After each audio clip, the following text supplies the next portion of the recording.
वालेकुम, कैसे हैं आप सब लोग। उम्मीद है आप लोग सब खैरियत से होंगे। आज की वीडियो का जो टॉपिक है ना, इसमें मुझे आपका फीडबैक चाहिए। ये इंडस्ट्री में ऐसी चीज़ है जो हर बंदा इसको लेके परेशान है और हर कंपनी परेशान है। और इसकी वजह से ये चीज़ डिजिटल इनवॉइसिंग जो आजकल एक कॉन्सेप्ट चल रहा है, जिस पे इम्प्लीमेंटेशन हो रही है, उस पे डिपार्टमेंटल लेवल पे भी परेशानियां हैं। उसमें है टाइम ऑफ सप्लाई कि आप सप्लाई को कब कब कंसिडर करते हैं। अच्छा, मैं थोड़ा सा आप लोगों से एक बात करूंगा। देखिए, यहाँ पे वर्ड आ रहा है टाइम ऑफ सप्लाई। सबसे पहले टाइम ऑफ सेल्स की जो चार्जेबिलिटी होती है ना, वो उसकी उसका सम अगर अगर तीन चीजों को अगर क्लब करेंगे तब जाके वो सप्लाई कंसिडर की जाएगी, अदरवाइज वो सप्लाई कंसिडर नहीं की जाती। मतलब उसमें टैक्स चार्जेबिलिटी के ऊपर टैक्स चार्ज नहीं होता। सबसे पहली बात ये है कि वो गुड्स हो। हम फेडरल के कानून की बात करें जिस पर 18% चार्ज होता है। आप लोग अपना फीडबैक जरूर दीजिएगा मुझे, बस कि एक तो गुड्स होना जरूरी है, ठीक है। उसके बाद सप्लाई की डेफिनेशन में फॉल होना जरूरी है, ठीक है। और टैक्सेबल एक्टिविटी का होना जरूरी है। अगर ये तीनों साइमल्टेनियसली कंडीशन फुलफिल होती हैं तो वो टैक्स चार्ज होता है।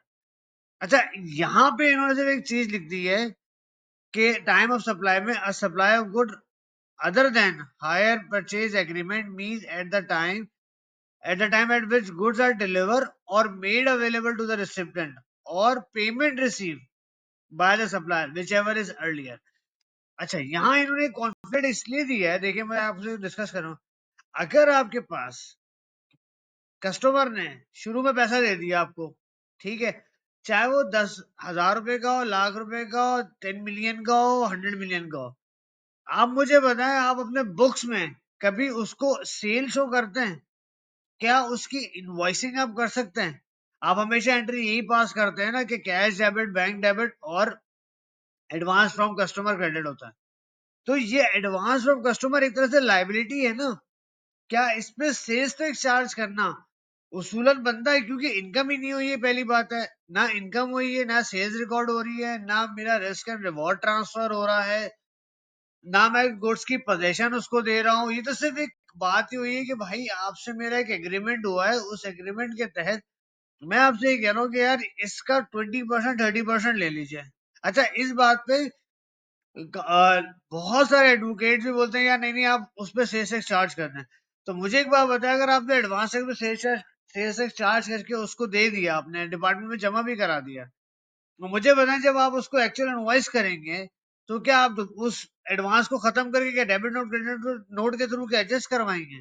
अगर इस तरह करने लगे तो मतलब हजारों एडवांसेस आएंगे और हजारों को क्या आप डेबिट नोट क्रेडिट नोट के थ्रू करवाएंगे इसको? एक बात ये हो गई जो लॉजिकली सेंस नहीं करी। देखिए दोस्तों, मैं एक बात बताना, मेंबर जितने भी हैं, सॉरी मैं दोस्तों वाला, मैं आप मेंबर से सारी बात करना। देखिए, ये लॉ होता है ना, चाहे इनकम टैक्स का लॉ हो, सेल्स टैक्स का लॉ हो, IFRS हो, ऑडिटिंग स्टैंडर्ड हो, कुछ भी हो, वो जब तक बिजनेस फैक्ट के ऊपर बात नहीं की जाएगी, लॉ की इम्प्लीमेंटेशन कभी भी नहीं होती।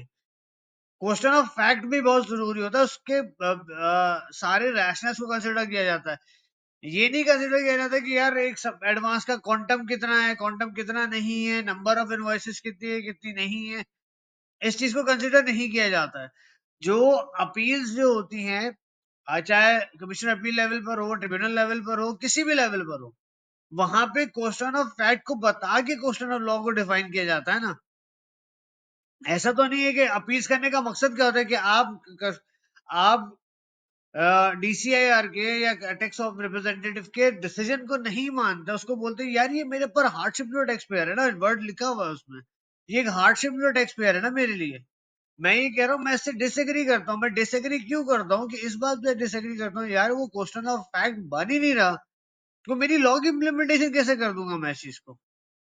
यहाँ तक। दूसरी बात है, अगर मैं कहता हूँ, मैं ऊपर जाता हूँ थोड़ा सा इसी लॉ के अंदर, मैं ऊपर जाता हूँ। आप इसी चीज में मैं आपको बताना चाहूंगा। हम जाते हैं सप्लाईज की डेफिनेशन पे।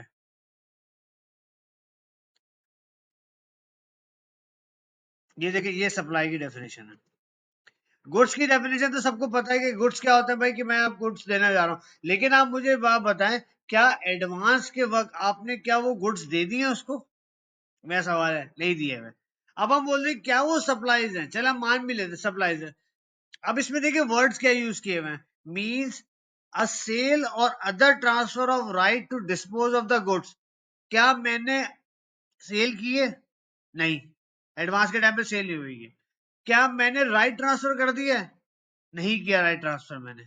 अब उसमें लिखा हुआ है नीचे पुटिंग, बाकी आप नीचे पढ़ेंगे तो कहीं पे भी ये चीज शो नहीं कर रही कि यहाँ पे सप्लाई एग्जिस्ट कर गई है। आप मुझे ये बताएं, टाइम ऑफ सप्लाई का मतलब है जब आपने गुड्स लोगों को दे दिए, इसी पे तो केस बनता है, इसी पे तो आप अपील में जाते हैं कि आप लो कमिश्नर को या कमिश्नर अपील को या ट्रिब्यूनल को, अपील ट्रिब्यूनल को या हाई कोर्ट को, सुप्रीम कोर्ट को बताते हैं कि सर सप्लाई है ही नहीं ये चीज।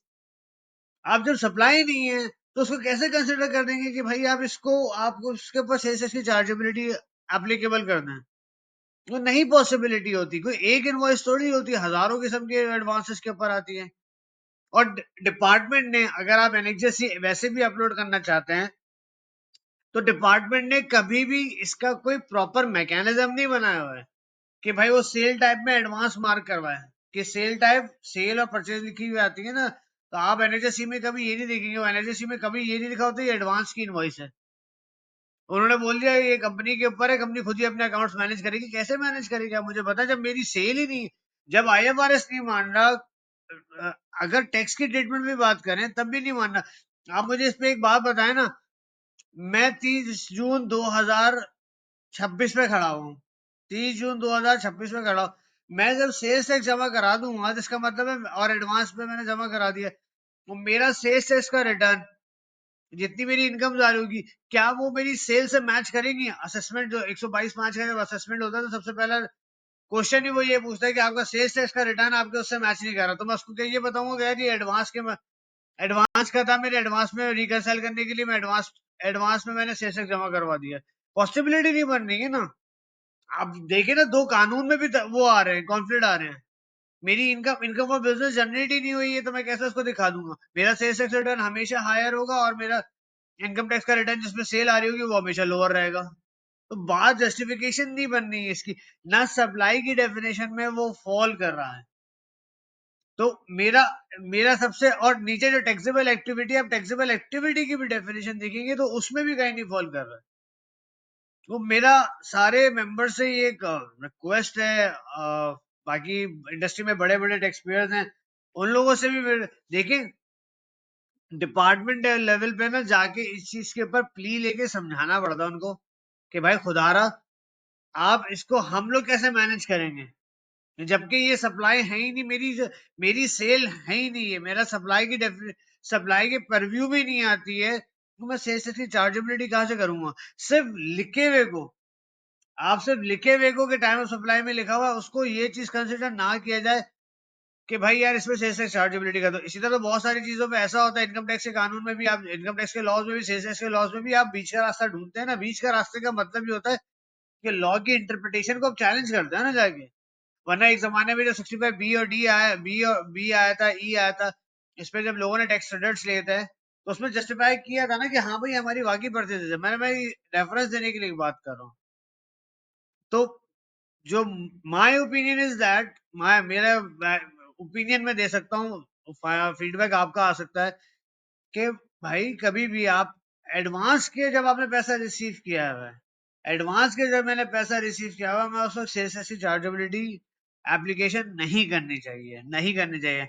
आप लोग प्लीज अपना भी फीडबैक दीजिएगा कि वेदर आई एम राइट और नॉन्ग, और इस चीज को जस्टिफाई करने की कोशिश करनी चाहिए। कंपनी सीएफओ को भी समझना चाहिए, चाहे वो नंबर ऑफ इनवॉइसेस बहुत ज्यादा हो या एक इनवॉइस बहुत बड़ी हो अमाउंट वाइज, वो it doesn't make sense anymore. तो प्लीज अपना फीडबैक जरूर दीजिएगा, और इंशाल्लाह नेक्स्ट वीडियो में आपसे इंशाल्लाह मुलाकात रहती है। Thank you so much.